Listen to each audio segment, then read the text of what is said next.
जय हिंद साथियों, आपका अपने प्यारे यूट्यूब चैनल आपन राम नगरी में ढेर सारा स्वागत है। साथियों, आज हम लोग अपने देश के अलग अलग राज्यों में गठित उच्च न्यायालयों के संबंध में चर्चा करेंगे। भारत के एकल न्यायिक व्यवस्था में उच्च न्यायालय उच्चतम न्यायालय से नीचे लेकिन अधीनस्थ न्यायालयों के ऊपर कार्य करता है। एक राष्ट्र की न्यायपालिका में उच्च न्यायालय और अधीनस्थ न्यायालयों का एक पद सोपान होता है। राज्य के न्यायिक प्रशासन में उच्च न्यायालय की स्थिति शीर्ष पर है।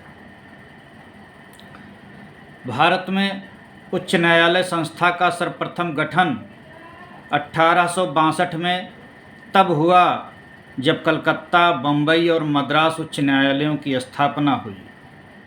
1866 ईस्वी में चौथे उच्च न्यायालय की स्थापना इलाहाबाद में हुई। कालक्रम में ब्रिटिश भारत में प्रत्येक प्रांत का अपना उच्च न्यायालय बन गया। 1950 के बाद प्रांत का उच्च न्यायालय संबंधित राज्य का उच्च न्यायालय बन गया। भारत के संविधान में प्रत्येक राज्य के लिए एक उच्च न्यायालय की व्यवस्था की गई है, लेकिन 7वें संविधान संशोधन 1956 में संसद को यह अधिकार दिया गया कि वह 2 या 2 से अधिक राज्यों एवं एक संघ राज्य के क्षेत्र के लिए एक साझा उच्च न्यायालय की स्थापना कर सकती है। वर्तमान में 2019 में देश भर में 25 उच्च न्यायालय हैं। उनमें से केवल 3 उच्च न्यायालयों का क्षेत्राधिकार 1 से अधिक राज्यों तक है। 9 संघ शासित क्षेत्रों में से केवल दिल्ली में एक अलग उच्च न्यायालय है 1966 ईस्वी से। संघ शासित क्षेत्र जम्मू एवं कश्मीर तथा लद्दाख के लिए एक ही उच्च न्यायालय है। अन्य संघ राज्य क्षेत्र विभिन्न राज्यों के उच्च न्यायालयों के न्यायिक क्षेत्र में आते हैं। संसद एक उच्च न्यायालय के न्यायिक क्षेत्र का विस्तार किसी संघ राज्य क्षेत्र में कर सकती है अथवा किसी संघ राज्य क्षेत्र को एक उच्च न्यायालय के न्यायिक क्षेत्र से बाहर भी कर सकती है। न्यायाधीशों की नियुक्ति। उच्च न्यायालयों के न्यायाधीशों की नियुक्ति राष्ट्रपति द्वारा की जाती है। मुख्य न्यायाधीश की नियुक्ति राष्ट्रपति द्वारा, भारत के मुख्य न्यायाधीश और संबंधित राज्य के राज्यपाल से परामर्श के बाद की जाती है। अन्य न्यायाधीशों की नियुक्ति में संबंधित उच्च न्यायालय के मुख्य न्यायाधीश से भी परामर्श किया जाता है। 2 या अधिक राज्यों के साझा उच्च न्यायालय में नियुक्ति में राष्ट्रपति सभी संबंधित राज्यों के राज्यपालों से भी परामर्श करता है। द्वितीय न्यायाधीश मामले में 1993 के उच्चतम न्यायालय ने व्यवस्था दी थी कि तब तक उच्च न्यायालय के किसी न्यायाधीश की नियुक्ति नहीं की जा सकती जब तक वह राय के अनुरूप ना हो। तीसरे न्यायाधीश मामले 1998 में उच्चतम न्यायालय ने कहा कि उच्च न्यायालय के न्यायाधीशों की नियुक्ति पर उच्चतम न्यायालय के मुख्य न्यायाधीश को 2 वरीयतम न्यायाधीशों से परामर्श करना चाहिए।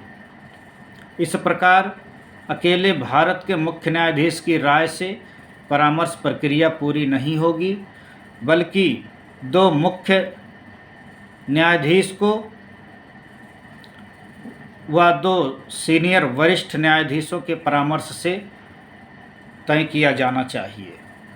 99 संविधान संशोधन अधिनियम 2014 तथा राष्ट्रीय न्यायिक नियुक्ति आयोग अधिनियम 2014 द्वारा सर्वोच्च न्यायालय तथा उच्च न्यायालयों के न्यायाधीशों की नियुक्ति के लिए कार्यरत कॉलेजियम सिस्टम को एक नए निकाय राष्ट्रीय न्यायिक नियुक्ति आयोग से प्रतिस्थापित किया गया है। हालांकि 2015 में सर्वोच्च न्यायालय ने अपने 99 संविधान संशोधन तथा राष्ट्रीय न्यायिक नियुक्ति आयोग दोनों को असंवैधानिक घोषित कर दिया है। परिणामतः पुराना कॉलेजियम सिस्टम पुनः अस्तित्व में है। यह निर्णय सर्वोच्च न्यायालय ने 4th जजेज केस 2015 में दिया। कोर्ट ने राय व्यक्त की कि नई व्यवस्था यानी NJAC न्यायपालिका की स्वतंत्रता को प्रभावित करेगी। न्यायाधीशों की योग्यताएं। उच्च न्यायालय के न्यायाधीशों के रूप में नियुक्ति के लिए व्यक्ति के पास सबसे पहले वो भारत का नागरिक होना चाहिए, उसे भारत के न्यायिक कार्य में 10 वर्ष का अनुभव होना चाहिए, या वह उच्च न्यायालय या न्यायालयों में लगातार 10 वर्ष तक अधिवक्ता रह चुका हो। उच्च न्यायालय के न्यायाधीश की शपथ। जिस व्यक्ति को उच्च न्यायालय का न्यायाधीश नियुक्त किया गया है अथवा किया जाता है, पद संभालने से पूर्व उसे इस राज्य के राज्यपाल या इस कार्य के लिए उस राज्यपाल द्वारा नियुक्त किसी अन्य व्यक्ति के सामने शपथ ग्रहण करना होता है, जिनमें वो शपथ लेता है कि भारत के संविधान के प्रति सच्ची श्रद्धा और निष्ठा का पालन करेगा, भारत की प्रभुता और अखंडता को अक्षुण्ण रखेगा, सम्यक प्रकार और श्रद्धापूर्वक तथा अपनी पूरी योग्यता, ज्ञान और विवेक से अपने पद के कर्तव्यों का भय या पक्षपात, अनुराग या द्वेष के बिना पालन करेगा, संविधान और विधि की मर्यादा को बनाए रखेगा। इनके वेतन भत्ते। उच्च न्यायालय के न्यायाधीश का वेतन, भत्ते, सुविधाएं, अवकाश और पेंशन को समय समय पर संसद द्वारा निर्धारित किया जाता है। उनकी नियुक्ति के बाद सिवाय वित्तीय आपातकाल के उनमें कोई कमी नहीं की जा सकती। 2018 में मुख्य न्यायाधीश का वेतन 90,000 से बढ़ा करके 2.5 लाख रुपये प्रति माह एवं अन्य न्यायाधीशों का 80,000 रुपये से बढ़ा करके 2,28,000 रुपये प्रति माह कर दिया गया है। उन्हें सत्कार भत्ता और निःशुल्क आवास एवं अन्य सुविधाएं जैसे चिकित्सा, कार, टेलीफोन आदि भी प्रदान की जाती हैं। सेवानिवृत्त मुख्य न्यायाधीश और अन्य न्यायाधीशों को उनके द्वारा आहरित अंतिम माह के वेतन का 50% प्रतिमाह पेंशन पाने के हकदार हैं।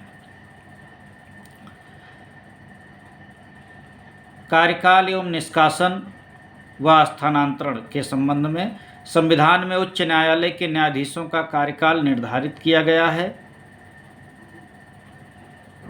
इनमें 4 प्रावधान किए गए हैं, जिसमें नंबर 1, 62 वर्ष की आयु तक पद पर रह सकते हैं।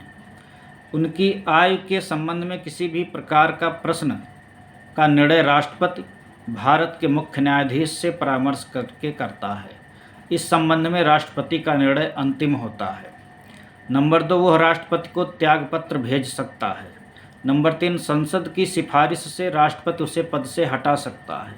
नंबर 4, उसकी नियुक्ति उच्चतम न्यायालय में न्यायाधीश के रूप में हो जाने पर या उसका किसी दूसरे उच्च न्यायालय में स्थानांतरण हो जाने पर वह पद छोड़ देता है। न्यायाधीशों को कैसे हटाया जाता है? उच्च न्यायालय के न्यायाधीश को राष्ट्रपति के आदेश से पद से हटाया जा सकता है। राष्ट्रपति न्यायाधीश को हटाने का आदेश संसद द्वारा उसी सत्र में पारित प्रस्ताव के आधार पर ही जारी कर सकता है। प्रस्ताव को विशेष बहुमत के साथ संसद के प्रत्येक सदन का समर्थन मिलना आवश्यक है। हटाने के 2 आधार सिद्ध कदाचार और अक्षमता। इस तरह उच्चतम न्यायालय के न्यायाधीश की तरह ही उच्च न्यायालय के न्यायाधीश को उसी प्रक्रिया और आधारों पर हटाया जा सकता है जिसका आधार होता है कदाचार या अक्षमता। न्यायाधीशों का स्थानांतरण। भारत के मुख्य न्यायाधीश से परामर्श के बाद राष्ट्रपति एक न्यायाधीश का स्थानांतरण एक उच्च न्यायालय से दूसरे उच्च न्यायालय में कर सकता है। स्थानांतरण पर यह वेतन के अतिरिक्त ऐसे प्रतिपूरक भत्तों का हकदार है जो संसद द्वारा निर्धारित किया गया है। 1977 में उच्चतम न्यायालय ने व्यवस्था दी कि न्यायाधीशों का स्थानांतरण केवल अपवाद स्वरूप और लोक कल्याण को ध्यान में रखकर ही किया जाए, ना कि दंड के रूप में। दोबारा 1994 में उच्चतम न्यायालय ने कहा कि न्यायाधीशों के स्थानांतरण में मनमानी रोकने के लिए न्यायिक समीक्षा जरूरी है, लेकिन वही न्यायाधीश इस मामले को चुनौती दे सकता है जिसे स्थानांतरित किया गया है। तृतीय न्यायाधीश मामले 1998 में उच्चतम न्यायालय ने राय दी कि उच्च न्यायालय के न्यायाधीश के स्थानांतरण मामले में भारत के मुख्य न्यायाधीश को उच्चतम न्यायालय 4 वरिष्ठतम न्यायाधीशों, 2 उच्च न्यायालयों के मुख्य न्यायाधीशों, एक वहाँ के जहाँ से न्यायाधीश का स्थानांतरण हो रहा हो, एक वहाँ के जहाँ वह जा रहा हो, परामर्श करना चाहिए। इस तरह एकमात्र भारत के मुख्य न्यायाधीश की राय से ही परामर्श प्रक्रिया पूरी नहीं होती है। उच्च न्यायालय के न्यायाधीश की क्या स्वतंत्रता है, क्या शक्तियां हैं? उच्च न्यायालय को सौंपे गए कार्यों के प्रभावी निष्पादन हेतु उच्च न्यायालय की स्वतंत्रता अत्यंत आवश्यक है। इसे कार्यपालिका मंत्रिपरिषद के अतिक्रमण, दबाव, हस्तक्षेप से मुक्त होना चाहिए। उसे बिना डर व पक्षपात के न्याय करने की छूट होनी चाहिए। संविधान में उच्च न्यायालय के निष्पक्ष और स्वतंत्र रूप से कार्य करने के लिए कुछ आवश्यक उपबंध निर्धारित हैं, जिनमें नंबर 1 नियुक्ति की विधि। उच्च न्यायालय के न्यायाधीशों की नियुक्ति राष्ट्रपति द्वारा स्वयं न्यायपालिका के सदस्यों के परामर्श से की जाती है। यह उपबंध कार्यपालिका के पूर्णतः विवेकाधीन में कमी करने और यह सुनिश्चित करने के लिए किया गया है कि न्यायिक नियुक्तियों में राजनैतिक अथवा व्यवहारिक पक्षपात न हो। कार्यकाल की सुरक्षा। उच्च न्यायालय के न्यायाधीश को कार्यकाल की सुरक्षा प्रदान की जाती है। उनको संविधान में उल्लिखित विधि और आधारों पर सिर्फ राष्ट्रपति द्वारा हटाया जा सकता है। इसका तात्पर्य है कि वह केवल राष्ट्रपति के प्रसाद पर्यंत पद पर नहीं रहते हैं, बल्कि उनकी नियुक्ति राष्ट्रपति द्वारा की जाती है। यह इस तथ्य से स्पष्ट है कि अब तक किसी उच्च न्यायालय के किसी भी न्यायाधीश को हटाया अर्थात महाभियोग लगाया नहीं गया है। निश्चित सेवा शर्तें। उच्च न्यायालय के न्यायाधीशों का वेतन, भत्ते, विशेषाधिकारों, अवकाश एवं पेंशन का निर्धारण समय समय पर संसद के द्वारा किया जाता है, लेकिन उनकी नियुक्ति के बाद सिवा वित्तीय आपातकाल के इनमें कमी नहीं की जा सकती है। इस तरह उच्च न्यायालय के न्यायाधीशों की सेवा शर्तें, उसके कार्यकाल यथावत रहते हैं, उन पर कोई असर नहीं पड़ता है। संचित निधि पर भारित व्यय। न्यायाधीश एवं स्टाफ के वेतन एवं भत्ते, पेंशन और उच्च न्यायालय का प्रशासनिक खर्चा संबंधित राज्य की संचित निधि पर भारित होता है। इस तरह राज्य विधानमंडल में इस पर कोई मतदान नहीं हो सकता है। ध्यान देने योग्य बात है कि उच्च न्यायालय के न्यायाधीश की पेंशन भारत की संचित निधि से दी जाती है, न कि राज्य की संचित निधि से। न्यायाधीशों के कार्य पर चर्चा नहीं की जा सकती। संविधान एक उच्च न्यायालय के न्यायाधीश के आचरण पर संसद अथवा राज्य विधानमंडल में चर्चा पर प्रतिबंध लगाता है, सिवाय उस स्थिति के जब संसद में महाभियोग प्रस्ताव विचाराधीन न हो। सेवानिवृत्ति के बाद वकालत पर प्रतिबंध। उच्च न्यायालय का सेवानिवृत्त अस्थायी न्यायाधीश भारत में उच्चतम न्यायालय एवं उच्च न्यायालयों के अलावा किसी भी न्यायालय में अथवा प्राधिकारी के सामने बहस अथवा कार्य नहीं कर सकता।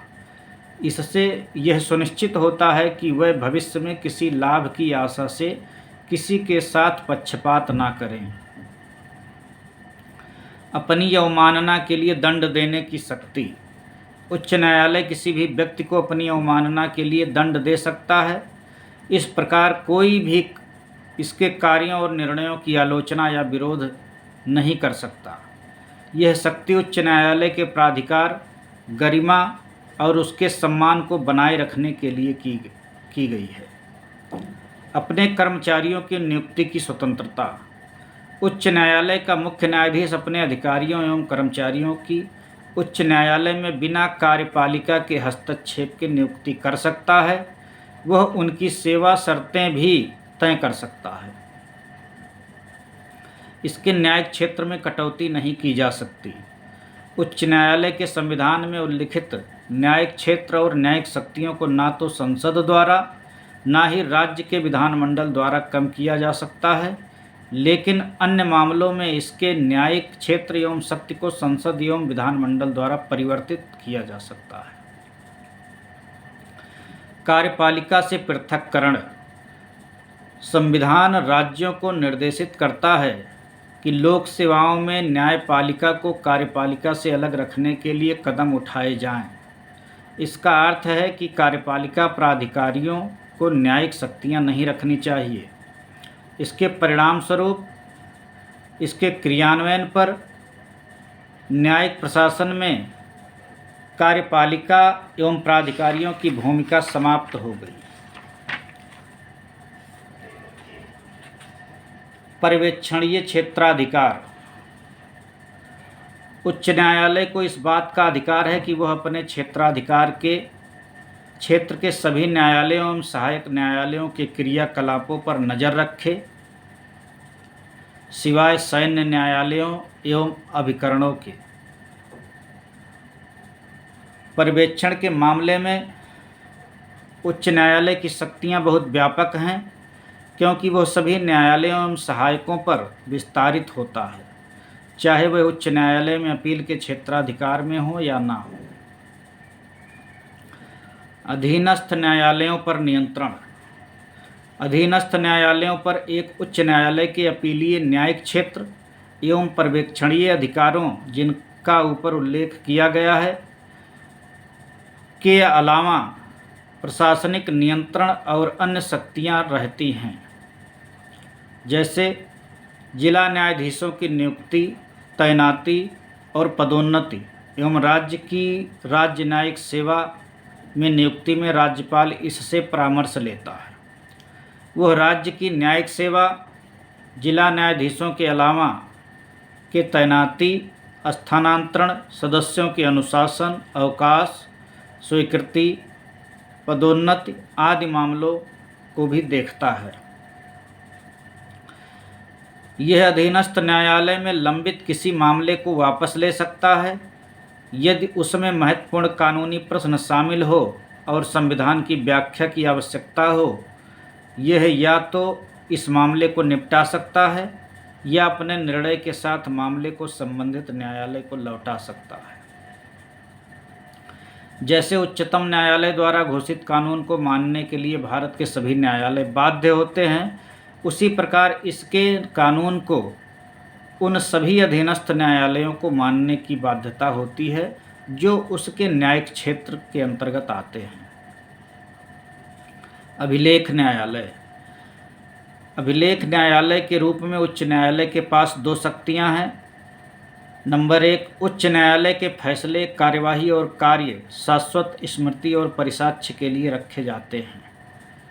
इस अभिलेखों को साक्ष्य के तौर पर रखा जाता है और अधीनस्थ न्यायालयों में कार्यवाही के समय इन पर सवाल नहीं उठाए जा सकते। इन्हें कानूनी परंपराओं और संदर्भों की तरह माना जाता है। नंबर 2, इसे न्यायालय की अवमानना पर साधारण कारावास या आर्थिक दंड या दोनों प्रकार के दंड देने का अधिकार प्राप्त है।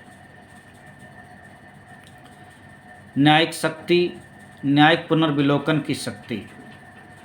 उच्च न्यायालय की न्यायिक पुनर्विलोकन की शक्ति राज्य विधानमंडल व केंद्र सरकार दोनों के अधिनियमों और कार्यकारी आदेशों की संवैधानिकता के परीक्षण के लिए है। यदि वे संविधान का उल्लंघन करने वाले हैं तो उन्हें असंवैधानिक और सामान्य घोषित किया जा सकता है। परिणाम स्वरूप सरकार उन्हें लागू नहीं करती है। यद्यपि न्यायिक समीक्षा का प्रयोग संविधान में कहीं भी नहीं किया गया है, लेकिन अनुच्छेद 13 और अनुच्छेद 226 में उच्च न्यायालय द्वारा समीक्षा के उपबंध अस्पष्ट हैं। संवैधानिक वैधता के मामले में विधायी अधिनियमों अथवा कार्यपालिका के आदेशों को कुछ आधारों पर चुनौती दी जा सकती है, जिनमें नंबर 1 मौलिक अधिकारों का हनन, नंबर 2 जिस प्राधिकरण द्वारा ये तैयार किया गया है यह उसके कार्य क्षेत्र से बाहर का हो, नंबर 3 संवैधानिक उपबद्धों के विरुद्ध होने पर न्यायिक समीक्षा की शक्ति उच्च न्यायालय को प्राप्त है। साथियों, हम लोग अलग अलग राज्यों में स्थित उच्च न्यायालयों के संबंध में उनकी न्यायाधीशों की नियुक्ति, कार्य एवं शक्तियों के बारे में चर्चा कर रहे थे। आपको ये वीडियो कैसी लगी?